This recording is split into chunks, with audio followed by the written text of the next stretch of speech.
selamat datang lagi di Deep Dive kita. Pernah nggak sih Anda ngerasa pikiran itu loncat-loncat kemana-mana, kayak wah banyak banget tab kebuka di kepala gitu?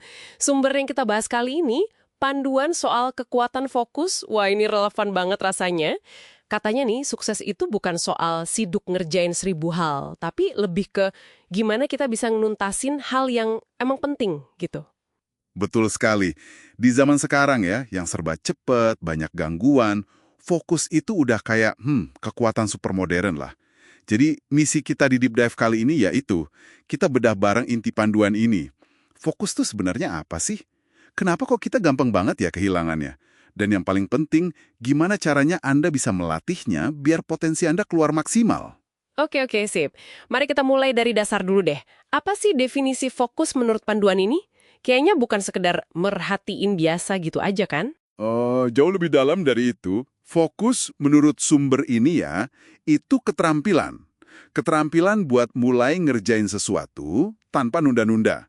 Terus, yang penting nih, aktif mempertahankan perhatian sampai kerjaan itu beres.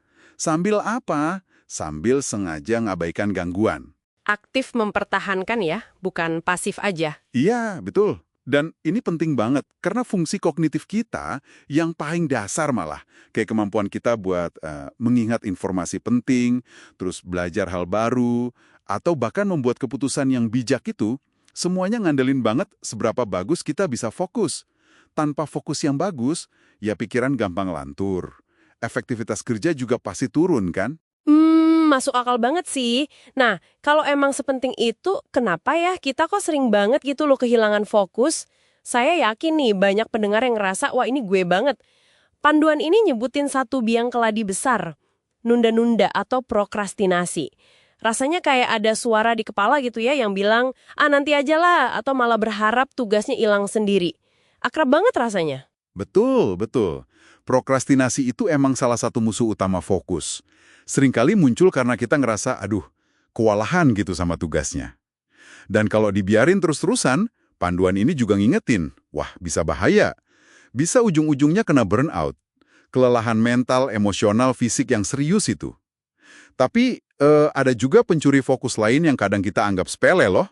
Misalnya, pola makan yang jelek, terutama tuh lonjakan gula dari makanan olahan atau junk food, abis itu langsung lemes kan? Oh iya, sugar crush itu ya.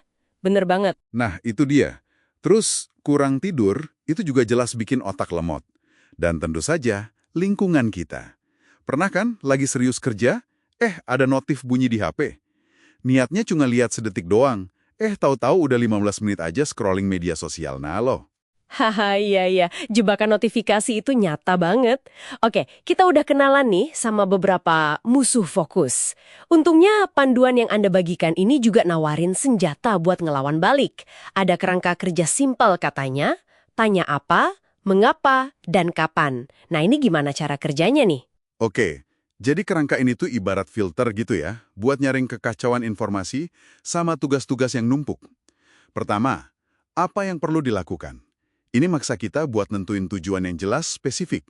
Kalau tujuannya nggak jelas, ya usaha kita bisa buyar kemana-mana kan? Bener juga, biar nggak ngambang ya. Oke, apa udah? Terus?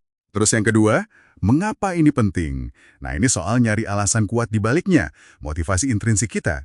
Penulisnya ini negasin banget kalau alasan yang kuat itu ibarat bahan bakar utama buat fokus kita. Jadi apa itu ngasih arah, mengapa ngasih dorongan semangatnya gitu ya? Nah, yang terakhir, kapan? Gimana tuh maksudnya? Kapan itu soal prioritas dan ngatur waktu yang realistis. Nentuin kapan persisnya sebuah tugas mau dikerjain itu ngasih kita struktur dan juga rasa pegang kendali. Jadi secara keseluruhannya, kerangka apa, mengapa, kapan, ini bantu kita banget buat nyaring. Mana nih yang benar-benar penting dan harus diduluin, mana yang bisa diabaikan dulu atau ditunda. Wah, manfaatnya kayaknya langsung kerasa ya. Panduan ini bilang kita jadi ngerasa lebih megang kendali, energi lebih positif, keputusan lebih baik, stres juga berkurang. Tapi ada satu hal lagi nih yang ditekankan banget. Kekuatan single tasking. Fokus cuma ke satu hal dalam satu waktu.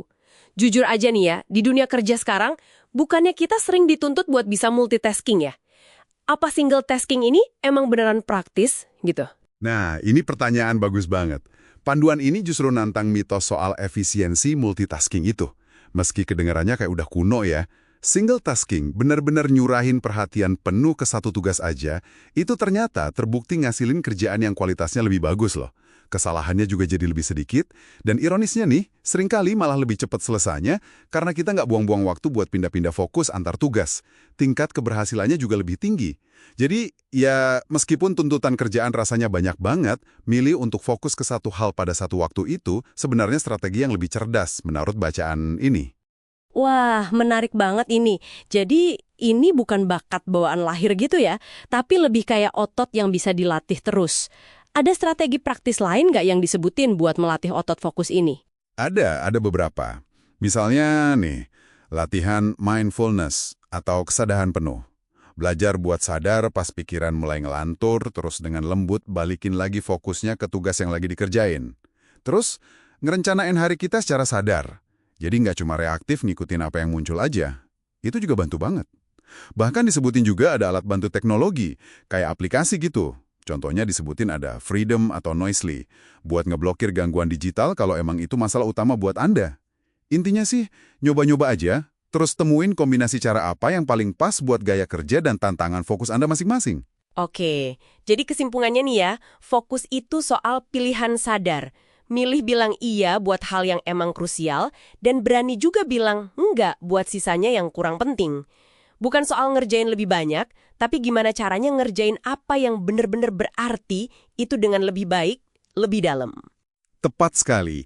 Ini keterampilan fundamental banget yang bisa terus Anda asah sepanjang hidup.